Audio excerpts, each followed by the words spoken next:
Oh, Oy! naka-good news sa tayo, Lightmates. Nakatikim na ba kayo ng lechon tilapia?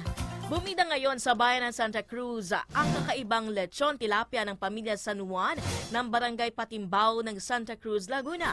Alamin kung bakit patok yan sa masa ngayon sa report ni Kevin Pamatmat. Kevin!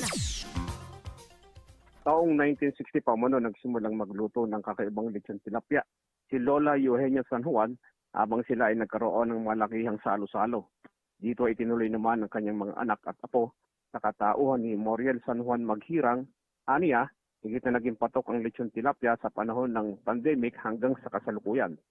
Kahit kaiba ang pagluluto nila ng tilapia na nakatuhog ito sa stick ng kawayan na parang lechong baboy. At ang higit na nagpapalinamnam dito ay ang aroma o lasa ng gata ng niyog na siya namang ipinapahid sa tilapia habang niluluto ito.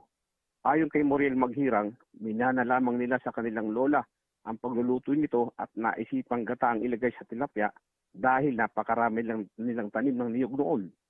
Nais din nilang humingi ng tulong sa pamahalang lokal upang higit na makilala sa buong lalawigan ang kakaiba nilang lechong tilapia. Mula Laguna, Kevin Pamatmat, News Live.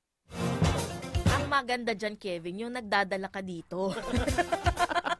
Oo Diba? nga. Hindi pwede pa report lang, Kevin. Dapat matikman namin yan. Lalo na masarap, partner, yung gata, ha, sa tilapia. Pero Favorite siya ba natikman natin niya? yun. Natikman mo, Boss Kevin? Sana natikman niya. Kung hindi, abalugis siya. Okay.